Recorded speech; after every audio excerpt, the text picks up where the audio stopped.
wow, I'm angry. I mean, I'll bet that most people in this room could not accurately describe anger and where it is in their body and what happens when they're angry and how it might move around and what it's like for it to finally dissipate and how that change happens in the body, because most of us are so caught up in it we're not paying any attention to that.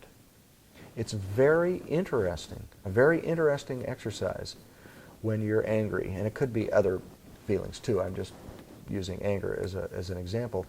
To just sit down or lie down and be really curious about what is this anger and where is it in my body and what's it doing and how does it change and how does it move. And instead of being all caught up in being angry, you're caught up in being curious about these sensations in your body. And pretty soon they become just that, sensations in your body. And there's a neutrality about them. And just about the time you kind of get your finger on what's happening, it disappears and it's gone. The times that I have done that, where I sat there when I was angry about something and just noticed it, pretty soon it was, where is it?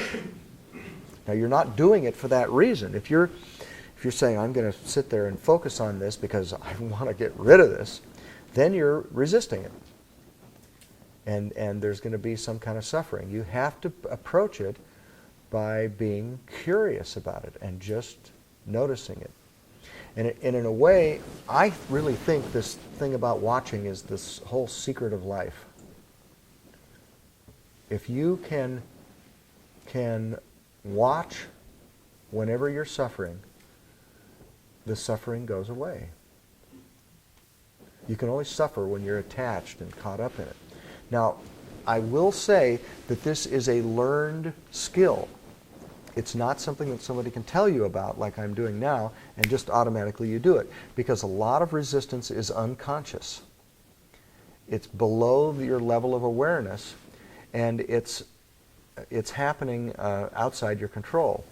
But the more you do the program, the more you develop this witness perspective automatically without even trying, and the easier it gets to move back to that perspective and just watch whatever's happening.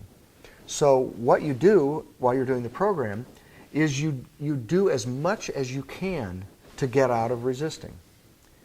And the watching thing is the big thing. The other thing you can do is notice your self-talk and change it. So that if you're saying, oh God, I hate this, I've got to make this stop, and you're going through all this resistive internal dialogue, you can instead say, everything's fine. It's okay that this is happening. Hey, I'm just going into that chaos state. That means a change is coming. Great. I can deal with this. This is okay. And you can talk to yourself that way instead of talking to yourself in terms of resisting. Now, if you're doing that as much as you can, if you're dealing with your internal dialogue and you're getting into this witness mode and watching as much as you can, and you're still, from unconscious sources, having more resistance than you can handle, and you're still freaking out, and it's really too much for you, and it's interfering with your family life or your job or whatever you're trying to do. But you're doing the non-resistant watching thing as much as you can, then it's time to back off a little bit. Because the idea here, and some people get obsessive about the program, the idea here is not to just pummel yourself into the ground at the expense of everything in your life. Many people are in such a hurry that they do that. This will happen fast enough. So do everything, make that your priority, to do everything you can to be the watcher, get out of the witness, not do this your thing where you push the energy out or block it from coming in. But after you've done as much as you can at that particular stage of where you are in your ability to do that, then you might want to back off.